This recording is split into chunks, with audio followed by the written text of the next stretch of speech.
जय हिंद साथियों। आरपीएफ यानी रेलवे प्रोटेक्शन फोर्स में आप लोगों को एसआई और कांस्टेबल दोनों के पदों पर आवेदन करने का जो मौका है वो मिल रहा है। लगभग 4660 पद हैं, जिसमें 452 पद एसआई के हैं और शेष सभी पद कांस्टेबल के हैं।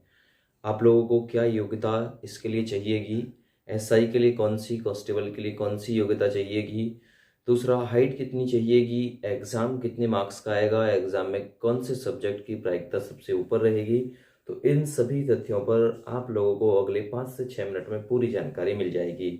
तो देखिए, आवेदन का तो आप लोगों को पता है कि आप लोगों के जो आवेदन हैं वो 15 अप्रैल से शुरू हो रहे हैं।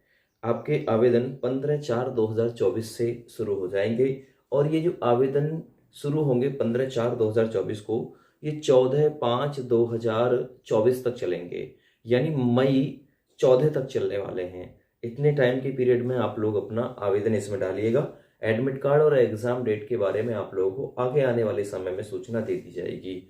इस समय जो आवेदन करने का आप लोगों से चार्ज लिया जाएगा वो जर्नल, ओबीसी, ईडब्ल्यूएस, कहीं कहीं बीसी भी होता है ओबीसी की जगह, तो इनसे 500 रुपये चार्ज लिया जाएगा। ठीक है ना। इस एग्जाम में बैठाने के लिए रेलवे प्रोटेक्शन फोर्स आप लोगों से 500 रुपये चार्ज कर रही है। दूसरा, अगर आप लोग फिजिकल हैंडीकेप्ड हैं, यानी कि शारीरिक तौर पे कमजोर हैं, ठीक है ना, पैर से अपंग है या कोई हाथ वगैरह कटा हुआ है या एससी एसटी से बिलोंग करते हैं, तो आप लोग इसमें 250 रुपये, है ना, आवेदन शुल्क के रूप में देकर एग्जाम में बैठने के लिए एलिजिबल माने जाएंगे। यानी कि जनरल, ओबीसी, ईडब्ल्यूएस से 500 रुपये चार्ज है, एससी एसटी फिजिकल हैंडीकेप्ड से 200 रुपये चार्ज इसमें रहेगा। इसमें महिलाओं के लिए कुछ नहीं बोला गया, जैसे कि और जो मतलब फॉर्म आते हैं उसमें बोल दिया जाता है कि महिला फ्री रहेंगी, इसमें ऐसा कुछ भी नहीं बोला गया।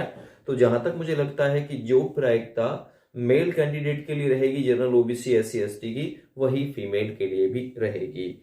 Job location all over India है, यानी आप लोगों को कहीं पर भी पूरे भारत में इसमें लगने के बाद जॉब करनी पड़ सकती है। एज लिमिट की बात करूं तो मैं 1/7/2024 यानी जुलाई से आधार माना गया है। 1/7/2024 को आपकी आयु 18 से 28 के बीच की हो, यानी कांस्टेबल के लिए 18 से 28, ठीक है ना।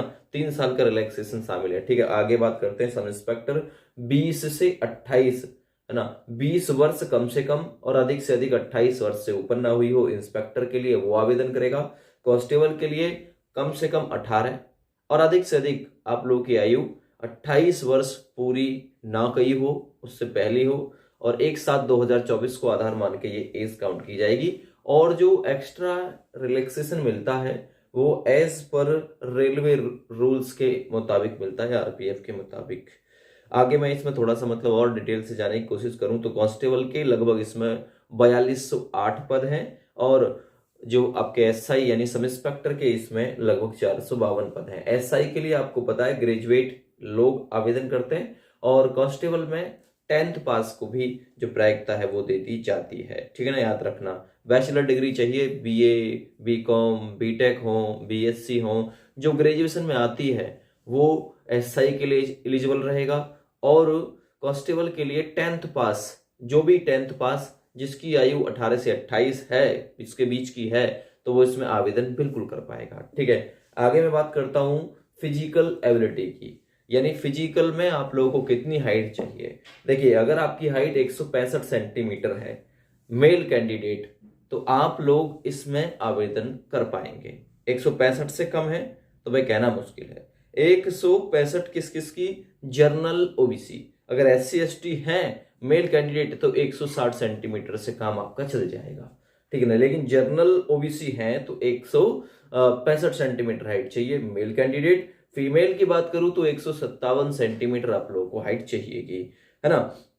अगर आप फीमेल हैं एससी एसटी की तो आपकी हाइट 152 सेंटीमीटर मात्र मांगी जाएगी इसमें से। अगर जनरल ओबीसी से है तो 157 सेंटीमीटर आपकी हाइट चाहिएगी, जितनी दिल्ली पुलिस में एसएससी जीडी वगैरह में लिया जाता है। आगे मैं बात करता हूं रेस की। तो रेस इसमें 1600 मीटर की करनी होती है, 5 मिनट 45 सेकंड का समय दिया रहता है, तो इसमें थोड़ा सा फिजिकल ही हार्ड रहता है भाई। मेल कैंडिडेट 1600 मीटर की दौड़ 5 मिनट में लगाएगा, 5 मिनट 45 सेकंड में। और फीमेल कैंडिडेट 800 मीटर की दौड़ 3 मिनट 40 सेकंड में क्वालिफाई करेगी। ठीक है, ये कांस्टेबल के लिए था। और मैं बात वहीं एसआई की करता हूं। 1600 मीटर की दौड़ 6 मिनट 30 सेकंड में लगानी होगी मेल कैंडिडेट, 800 मीटर की दौड़ 4 मिनट में लगानी होगी फीमेल कैंडिडेट को।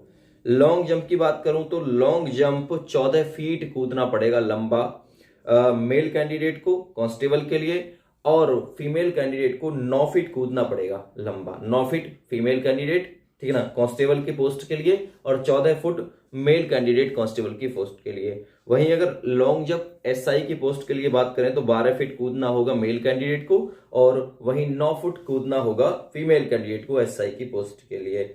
हाई जंप की बात करूं तो हाई जंप जो कूदा जाएगा यानी ऊंची कूद, वो लगभग 4 फीट मेल कैंडिडेट कूदेगा, और 3 फीट के आसपास जो कूदेगी वो फीमेल कैंडिडेट इसमें कूदेगी।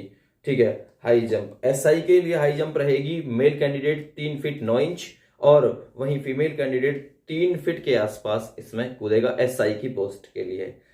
ठीक है, और इसका जो एग्जाम होता है, मतलब सिलेक्शन का जो प्रोसीजर होता है वो होता है सीबीटी एग्जाम यानी कंप्यूटर बेस्ड टेस्ट होता है, फिर पीईटी पीएसटी होता है, फिर मेडिकल, और फिर लगती है मेरिट लिस्ट। और इसका जो लिंक है वो बहुत जल्दी एक्टिवेट हो जाएगा, आप लोग इसमें आवेदन कर पाएंगे।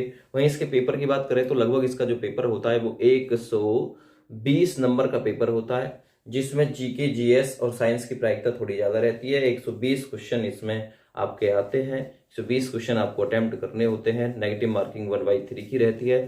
ठीक है, जिसमें साइंस, मैथ और रीजनिंग आप लोगों को देखने के लिए मिलेगा। 50 क्वेश्चन जीके जीएस और साइंस से आते हैं, बाद बाकी मैथ और रीजनिंग से निर्धारित रहते हैं।